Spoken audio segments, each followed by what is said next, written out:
Let me ask you a question. Don't you somehow feel kind of sorry for this woman who has the devil in her house? Jesus is in her town. And when she first presented her plea, he said not a word. But then she worshiped him. And worship will get a word out of him.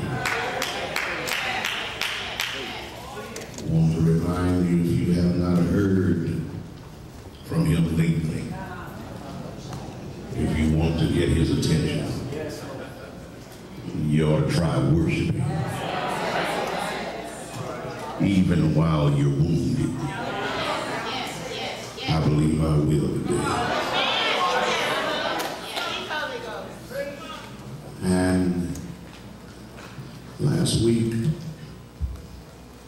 we pressed with the point that even though when he did speak to her, his words were not necessarily kind, but she acknowledged that he spoke truth. And so she refused to dispute him when he strongly suggested in his analogy that there was some dog in her. And she said, "Truth, Lord." And then I want to re-lift this up for further clarification to help us to prop up our premise for preaching today. I said to those who were here on last week, be careful of those that you dismiss from your life simply because they tell you the truth. And be careful how you categorize or how you try to mix, mesh, and merge and make treatment and mistreatment the same. Because many times what we call as mistreatment is simply someone treating us to truth. And I'm using the term treat in all of its definition. I'm speaking of treating as it relates to administering a prescription for an illness. One who really loves you will tell you the truth and treat you or care for you with truth, even if it does not feel good. Also, you can be treated with truth. The definition meaning to render something good that is unusual. You know, treats are things that are good to you that you don't get often. And I think truth is a little scarce, and truth is something that you don't get often, especially truth. And I alluded to the fact last week that I had someone close to me that dismissed me because they said they did not trust my motive for giving them the truth. But this woman appreciated the fact that Jesus treated her and treated her with truth. And the truth of the matter is, and I need you all to hear this real good, and I'm glad that we've shouted already, because I'm going to make some good Christians mad here. But I have to treat you to truth and with truth. You see, when Delana, when he lined her with a dog and and talked to her about who she was, because you can worship all you want to. It does not change who you are. And you don't regulate the truth of the word when you're worshiping. Do I have a witness here? And so she understood exactly, Andy, what he was saying when he said, it is not reasonable to take bread from children and give it to dogs. She knew exactly what he was saying. Now, it was an ouchie. But he was saying to her, you know who you are and where you've come from. And we talked about that last week. She comes from that cursed line of Cain.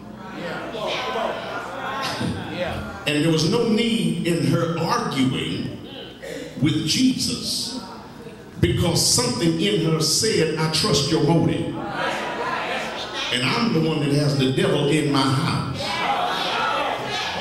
And here's the real point, baby. The point is, because of where she's come from, and we talked about that last week, because she comes from a family of perversion. A little twisted, baby. A little twisted. So here's the point. If that's where you come from, and if that's who you are, no wonder, and don't be surprised if your daughter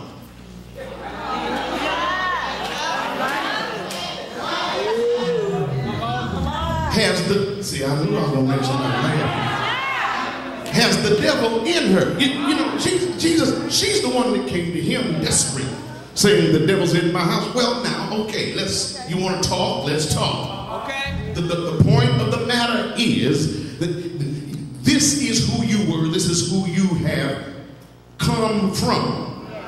And so don't be shocked if it's in your house. And I think I need to stop here and make somebody seethingly angry. If you have woof woof in you,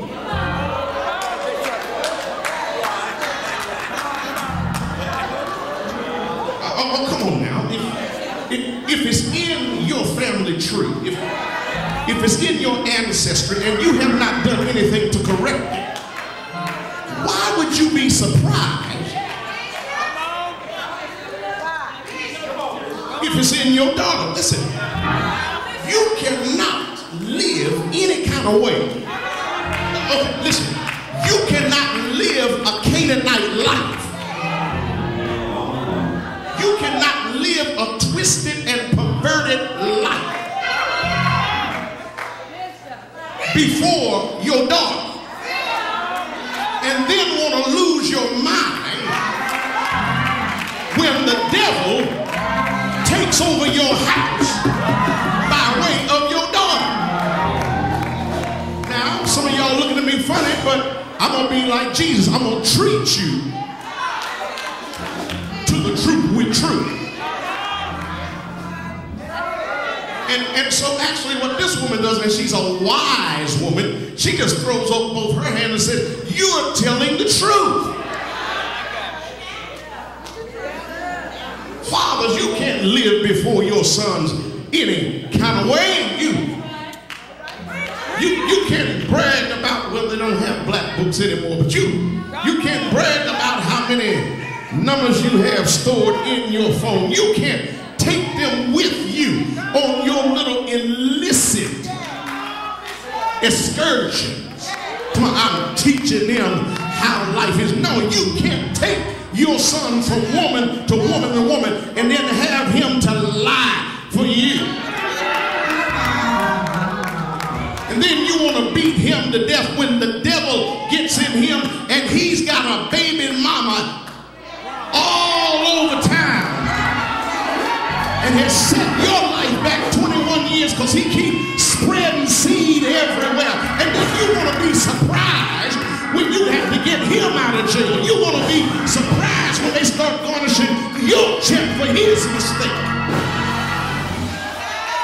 Somebody ought to say, truth, Lord.